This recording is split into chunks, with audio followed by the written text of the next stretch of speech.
அன்பான கர்த்தருடைய பிள்ளைகளே, உங்கள் யாவரையும் ஆண்டவராகிய இயேசு கிறிஸ்துவின் நாமத்தில் நான் வாழ்த்துகிறேன். விசேஷமாய் கிறிஸ்துவின் பிறப்பின் வாழ்த்துக்களை உங்களுக்கு தெரிவிக்கிறேன். இந்த நல்ல நாளிலும் கூட இவ்வளவு தூரம் எங்களை அழைத்து வந்த நம்முடைய ஆண்டவருக்கும், விசேஷமாய் அருமையான போதகர் ரஞ்சித் ஐயா அவர்களுக்கும், அருமையான போதகர் திரவியம் ஐயா அவர்களுக்கும், போதகர் பாஸ்கர் ஐயா அவர்களுக்கும், அன்பான தம்பி ஹரிஸ் அவங்க மைத்துனர், பின்னால் இருந்து அருமையான காணொலியை ப்ரிப்பேர் பண்ற அருமையான மைத்துனர், அம்மா, இந்த ஸ்தலத்தின் போதகர் எல்லாருக்கும் நான் நன்றிகளையும் வாழ்த்துக்களையும் தெரிவிக்கிறேன். ஒரு ஆமீன் சொல்லுங்களேன். அல்லேலூயா. இயேசுப்பாவை எத்தனை பேருக்கு பிடிக்கும்?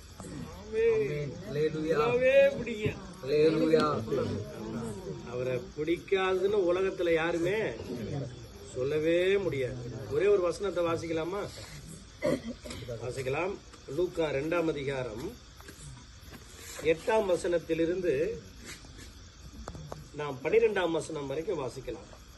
அப்பொழுது அந்த நாட்டிலே மேய்ப்பர்கள் வயல்வெளியில் தங்கி ராத்திரியிலே தங்கள் மந்தையை காத்து கொண்டிருந்தார்கள். அவ்வேளையில் கர்த்தருடைய தூதன் அவர்களிடத்தில் வந்து நின்றான். கர்த்தருடைய மகிமை அவர்களை சுற்றிலும் பிரகாசித்தது. அவர்கள் மிகவும் பயந்தார்கள். தேவ தூதன் அவர்களை நோக்கி, பயப்படாதிருங்கள், இதோ எல்லா ஜனத்துக்கும் மிகுந்த சந்தோஷத்தை உண்டாக்கும் நற்செய்தியை உங்களுக்கு சொல்லுகிறேன், அறிவிக்கிறேன். இன்று கர்த்தராகிய கிறிஸ்து என்னும் இரட்சகர் உங்களுக்கு தாவீதின் ஊரிலே பிறந்திருக்கிறார். பிள்ளையை துணிகளில் சுற்றி முன்னணையிலே கிடைத்து இருக்கிறார்கள். இதுவே உங்களுக்கு அடையாளம் என்றான். ஒரு ஆமீன் சொல்லுங்களேன். பாருங்க, 2000 வருடங்களுக்கு முன்பு ஒரு வயல் நிலங்கள்ல மேய்ப்பர்கள், ஆடு மேய்க்கிற மாடு மேய்க்கிற மேய்ப்பர்கள் எல்லாம் இந்த குளிர் காலத்துல மந்தைகளை பாதுகாத்து கொண்டிருக்கிறாங்க. அந்த நேரத்துல திடீர்னு அந்த இடத்தை சுற்றிலும் ஒரு மகிமை பிரகாசிக்கும், ஒரு பெரிய வெளிச்சம் உண்டாகுது. இதை பார்த்த எல்லாரும் பயப்படுறாங்க. ஏன்னா ஒரு பெரிய தேவதூதன் இறங்கி வந்து சொல்றான், இந்த பூமியில் உள்ள எல்லா ஜனங்களுக்கும் மிகுந்த சந்தோஷத்தை உண்டாக்கும் நற்செய்தியை உங்களுக்கு சொல்ல போகிறேன் அப்படின்றான். எல்லா ஜனங்களுக்கும் மிகுந்த சந்தோஷம். இந்த பூமியில ஏதோ கிறிஸ்தவர்களுக்கு மட்டும் இல்ல, யூதர்களுக்கு மட்டும் இல்ல, இந்தியாவில் வாழ்கிறவர்களுக்கு மட்டுமல்ல, இந்த பூமியில் பிறந்த எல்லா சாதி மக்களுக்கும், எல்லா மொழி மக்களுக்கும், எல்லா இனத்தவருக்கும், எல்லா நாட்டவருக்கும், எல்லா மதத்தவருக்கும் மிகுந்த சந்தோஷத்தை உண்டாக்குகிற நற்செய்தி தான் இயேசு கிறிஸ்துவின் பிறப்பு. ஆமென் சொல்லுங்க. இன்னைக்கு இயேசு கிறிஸ்து உண்மையாகவே இன்றைக்கு பிறந்திருக்கிறாரா அப்படின்னு கேட்டீங்கன்னா இல்ல. இயேசு கிறிஸ்து 2000 வருஷத்துக்கு முன்னாடியே பிறந்துட்டார். அவர் பிறந்து நமக்காக, நம்முடைய பாவங்களுக்காக வேத வாக்கியங்களின்படி மரித்து அடக்கம் பண்ணப்பட்டு 3ஆம் நாள் உயிரோடு எழுந்து இன்றைக்கும் பிதாவினிடத்தில் நமக்காக பரிந்து பேசிக் கொண்டிருக்கிறார். இயேசு கிறிஸ்து பிறந்த நாளை நாம் நினைவு கூர்ந்து அதை நாம் கொண்டாடுகிறோம். ஒரு ஆமீன் சொல்லுங்களேன். அல்லேலூயா. இதுல என்ன ஒரு விஷயம்னா, இந்த இயேசு கிறிஸ்துவின் பிறப்பின் செய்திய உலகமே கொண்டாடும். அப்படித்தானே? சர்ச்சைக்கு போறவங்க மட்டும் இல்ல, உலகமே கொண்டாடும். எல்லா நாட்டுகளிலும், ரஷ்யாவிலையும் கொண்டாடுவோம், அமெரிக்காவிலும் கொண்டாடுவோம், சீனாவிலையும் கொண்டாடுவோம், இந்தியாவிலும் கொண்டாடுவோம். ஏன்னா போன வருஷத்துல கனத்திற்குரிய நம்முடைய தேசத்தின் பிரதமர் நரேந்திர மோடி ஐயா அவருடைய வீட்டுல கூட என்ன பண்ணாங்க? கொண்டாடினாங்க. இந்த கிறிஸ்துவின் பிறப்பின் செய்தியை இந்த உலகம் ஏற்றுக்கொள்ளும். ஆனால் இயேசு கிறிஸ்து சிலுவையில் மரித்து அதன் மூலமாய் வந்த நற்செய்தியை இந்த உலகம் ஏற்றுக்கொள்ளாது. இது எவ்வளவு ஒரு வேதனை தெரியுங்களா? இயேசு இன்னைக்கு குழந்தையா இல்ல. இயேசு நமக்காய் மரித்து ரத்தம் சிந்தி ரட்சிப்பை வழங்கி 2000 வருடம் ஆகுது. ஆனா அந்த நற்செய்தி இந்த உலகம் ஏற்றுக்கொள்றதில்லை. இந்த மெய்ப்பர்கள்லாம் உட்கார்ந்து அப்படியே குளிர் காய்ந்து கொண்டிருக்கும் பொழுது ஒரு தேவதூதன் வந்து சொல்றான், உங்களுக்கெல்லாம் ஒரு நற்செய்தி சொல்ல போகிறேன். எல்லா ஜனத்துக்கும் எப்படிப்பட்ட சந்தோஷமா? மிகுந்த சந்தோஷம். ஒரு சின்ன சந்தோஷம் இல்ல, மிகுந்த சந்தோஷம். அப்படிங்கிறது அளவிட முடியாத ஒரு சந்தோஷம். சிற்றின்பம் இல்ல, ஒரு பேரின்பம். வாழ்க்கையில நீங்கள் அனுபவித்திராத ஒரு பெரிய நற்செய்தியை நான் சொல்றேன் அப்படின்னு சொல்லி உங்களுக்காக தாவீதின் ஊரில் இன்று கர்த்தராகிய கிறிஸ்து என்னும் ரட்சகர் உங்களுக்கு பிறந்திருக்கிறார். ஆண்டவரை நான் கேட்டேன், ஆண்டவரை என்ன செய்தியை கொடுக்கணும்னு கேட்டேன். ஆண்டவர் ரட்சகர் ஒரு வார்த்தை தான் சொன்னார். ரட்சகர் அப்படின்னா நம்மை விடுவிக்கிறவர் என்று பொருள். ரட்சகர் என்றால் நம்மை பாதுகாப்பவர் என்று பொருள். ரட்சகர் என்றால் நம்மை மீட்டெடுப்பவர் என்று பொருள். இயேசு கிறிஸ்து இந்த பூமிக்கு எதற்காக வந்தார் தெரியுமா? உங்களுக்கு எனக்கும் ரட்சகராய் இருப்பதற்காக வந்தார். உங்களையும் என்னையும் மீட்டெடுப்பதற்காக வந்தார். உங்களையும் என்னையும் வாழ வைப்பதற்காக வந்தார்.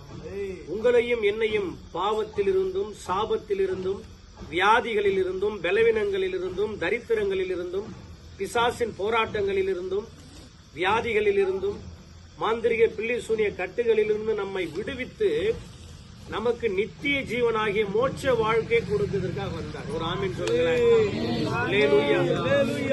இயேசு கிறிஸ்துவின் பிறப்பு பணக்காரர்களுக்கு மட்டும் அல்ல, படித்தவர்களுக்கு மட்டுமல்ல, உயர்தர மக்களுக்கு, அதிகாரிகளுக்கு, தலைவர்களுக்கு மட்டுமல்ல. இயேசு கிறிஸ்துவின் பிறப்பு இந்த பூமியில் உள்ள எல்லாருக்காகவும். உங்கள்ட்ட ஒரு கேள்வி கேட்கிறேன், இயேசு பணக்காரரா ஏழையா பிறக்கும் பொழுது? அது எதை வச்சு சொல்றீங்க? 2 புறா, காட்டு புறாவையாவது என்ன செய்யலாம், பலியிடலாம் தான் கூப்பிட்டு வராங்க. அப்படின்னா ரொம்ப பெரிய பணக்காரவங்களா இருந்தா ஒரு இளங்காலையை கொண்டு போய் பலியிட்டு இருப்பாங்க. அதை விட கொஞ்சம் பணக்காரன் ஏழையா இருந்தா ஒரு ஆட்டுக்குட்டியை கொண்டு போய் செலுத்திருப்பாங்க. இயேசு ஒரு ஏழையின் வீட்டில் பிறந்தார். இன்னைக்கு நம்ம சொல்ல முடியுமா, கடவுளுக்கு என்னுடைய பசின்னா என்னன்னு தெரியுமா, கடவுளுக்கு என்னுடைய வறுமைன்னா என்னன்னு தெரியுமா, கடவுளுக்கு என்னுடைய கஷ்டம் தெரியுமான்னு நம்ம கேட்ட முடியாது. ஏன்னா இயேசு நம்மை போலவே இந்த பூமியில எளியவராக கடுமையாய் உழைப்பவராக வாழ்ந்தார். ஒரு ஆமீன் சொல்லுங்க. இயேசு கிறிஸ்து உங்களுக்காக எனக்காக விடுதலையை வைத்திருக்கிறார். சொல்லுங்க, பக்கத்துல உள்ளவங்க பார்த்து சொல்லுங்க, விடுதலையை வைத்திருக்கிறார். விடுதலையை வைத்திருக்கிறார். சரி, இயேசு தருகிற ஒரு 3 விடுதலையை மாத்திரம் நான் உங்களுக்கு சுருக்கமா சொல்றேன். முதலாவது ஒரு காரியத்தை வாசிக்கலாம். மத்தேயு 1ஆம் அதிகாரம்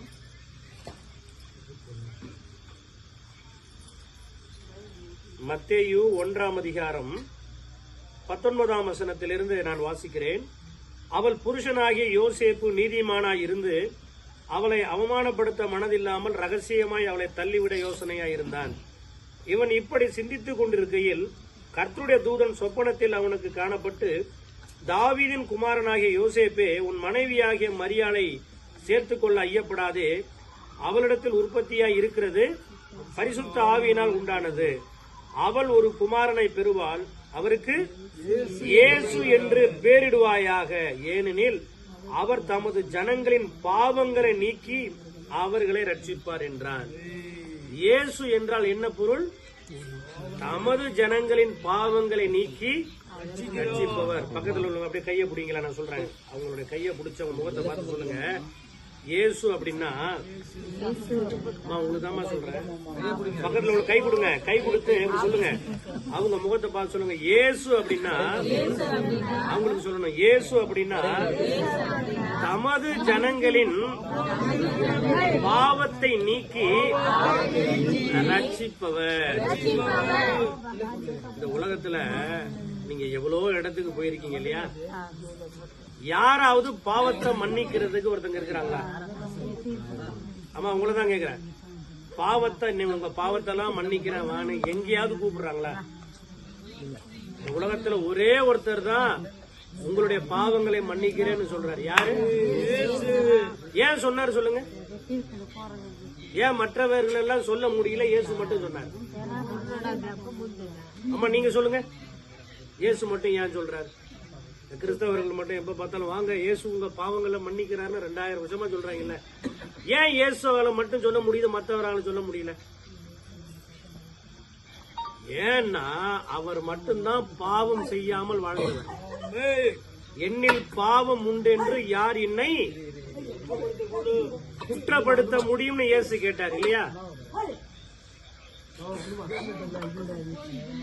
கவனிங்க, இயேசுவை போல பரிசுத்தமா இந்த உலகத்துல யாருமே வாழல. நீங்க இப்படி யாராவது காட்டுங்க, நான் நீங்க சொல்ற பேச்சை நான் கேட்கிறேன்.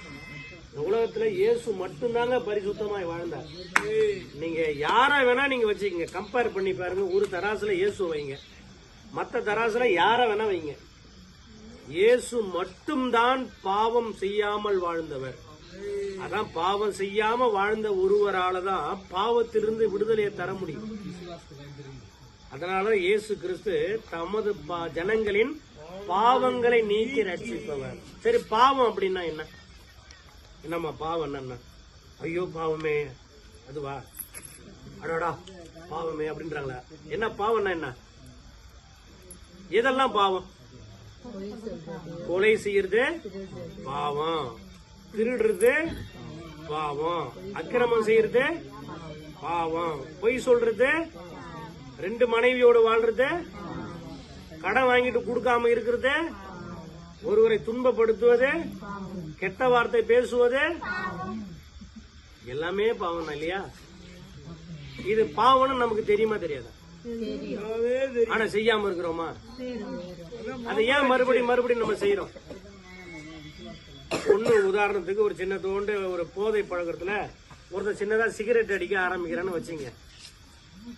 ஒரு சிகரெட் ஒரு வாரத்துக்கு பிடிச்சவன் 1 வருஷம் கழிச்சு பார்த்தா ஒரு நாளைக்கு ஒரு பாக்கெட் அடிக்கிறானா? நீ ஏன்டா பிடிக்கிறேன்னு கேட்டா, ஐயா நான் விளையாட்டா தான் ஆரம்பிச்சேன், என்னால விட முடியல அப்படின்னு சொல்றானா சொல்லலையா? அப்ப அவன் விடுதலையாகன்னு விரும்புறான், அவனை தன்னைத்தானே விடுவித்துக் கொள்ள முடியல. அப்ப அவனுக்கு என்ன தேவை? விடுதலை தேவை. நம்ம சுதந்திரம் உள்ள ஒரு நாட்டுல வாழ்ந்தாலும் இன்னும் உண்மையான சுதந்திரத்தை நம்ம என்ன அனுபவிக்கவே இல்லை. இது பாவம்னு எனக்கு தெரியுது, இது தவறுன்னு தெரியுது, ஆனா அதுல இருந்து வீடு பேசிக்கிட்டு இருந்தேன்னு கேட்டான். நான் யாருக்கிட்டையும் பேசிக்கிட்டு இல்லை, கடவுள்கிட்ட பேசிக்கிட்டு இருந்தேன் அப்படின்னு சொன்னாரு. கடவுளா? கடவுள்கிட்ட நீ என்ன பேசிக்கிட்டு இருந்த சொல்லு அப்படின்னு இருக்க. உன்னை பத்தி தான்ப்பா பேசிக்கிட்டு இருந்தேன். என்ன பத்தி பேசினியா? என்ன பத்தி அவரை பத்தி கம்ப்ளைண்ட் பண்ணியா? கம்ப்ளைண்ட் பண்ணல, இந்த புள்ள நல்ல புள்ள, தெரியாம தப்பு பண்ணிட்டு இருக்கு. அப்படியா சொன்ன? அப்படிதான் சொன்னேன். அப்ப இயேசுவை பத்தி சொல்றாரு. இயேசு என்னுடைய பாவங்களை மன்னிக்க முடியுமா? கண்டிப்பா மன்னிக்க முடியும். கொஞ்சம் என்னுடைய செயல்கள் எல்லாம் பார்த்த பிறகு சொல்லுங்க. என்னன்னு பார்த்தா ஒரு குகைக்குள்ள உள்ள கொண்டு போறான். பார்த்தா அரதன மரம் உயரத்துக்கு மனுஷனுடைய எலும்பு கோடுகளும் மண்டை ஓடுகளும் இருக்கு. இத்தனை பேரையும் நான் தான் கொன்னேன். இயேசு என்ன மன்னிக்க முடியுமான்னு கேட்டான். மன்னிக்க முடியுமா? முடியாது. ஏன் சொல்லுங்க? ஏன்னா இயேசு பாவம் பண்ணல. இயேசு மனிதனா வந்தது காரணம் என்ன தெரியுமா? ஒரு தகப்பன் தேர்ந்து வந்திருந்தாதான் அந்த பாவம் வரும். புரியுதா உங்களுக்கு? அவர் பரிசுத்த ஆவியினிடத்தில் வந்ததுனால அவர்கிட்ட துளியேனும் பாவம் இல்லை. அன்றைக்கே அவனுக்கு ஜெபம் பண்ணி அவனை ரட்சிப்புக்குள்ள நடத்தின. இன்றைக்கு நான் சொல்றேன், எப்பேற்பட்ட பாவத்துல நீங்க அடிமையா இருந்தாலும் இயேசு கிறிஸ்துவை நம்புங்க, அவர் ஏற்றுக்கொள்ளுங்க. பாவத்திலிருந்து விடுதலை தருகிறது மாத்திரம் இல்லாம பாவம் செய்யாததுனால வர சந்தோஷத்தை நமக்கு தருவார். ஒரு ஆமென். இன்னொரு காரியத்தை நான் சுருக்கமா சொல்றேன். எபிரேயர் 2ஆம் அதிகாரம் 14ஆம் வசனம். எபிரேயர் 2:14. ஆதலால் பிள்ளைகள் மாம்சத்தையும் இரத்தத்தையும் உடையவர்களாய் இருக்க அவரும் அவர்களைப் போல மாம்சத்தையும் இரத்தத்தையும் உடையவரானார். மரணத்துக்கு அதிகாரியாகிய பிசாசானவனை தமது மரணத்தினாலே அழிக்கும்படிக்கும் ஜீவகாலமெல்லாம் மரண பயத்தினாலே அடிமைத்தனத்துக்குள்ளானவர்கள் யாவரையும் விடுதலை பண்ணும்படிக்கு அப்படியானார். ஒரு ஆமீன் சொல்லுங்களேன். இயேசு கிறிஸ்து முதலாவது நம்மை பாவத்திலிருந்து விடுவிக்க வந்தார். சில பேர் பாத்தீங்கன்னா தவறு பண்ணிட்டு பாவம் பண்ணிட்டு குற்றம் பண்ணிட்டு இரவு படுத்திருப்பான். தூக்கம் வரும்னு நினைக்கிறீங்க? வராது. அந்த தூக்கமின்மையை மாற்றி விடுதலை தருவதற்கு தான் இயேசு வந்தார். 2வது, பிள்ளைகள் மாம்சத்தையும் இரத்தத்தையும் உடையவர்களாய் இருக்க அவரும் அவர்களைப் போல மாம்சத்தையும் இரத்தத்தையும் உடையவரானார். ஏன் தெரியுமா? நம்மள பிசாசின் வல்லமையிலிருந்து விடுதலையா, மந்திரவாதங்களிலிருந்து, புள்ளி சூனியத்திலிருந்து, செய்வனையிலிருந்து, ஏவல்களிலிருந்து விடுதலையாக்கு.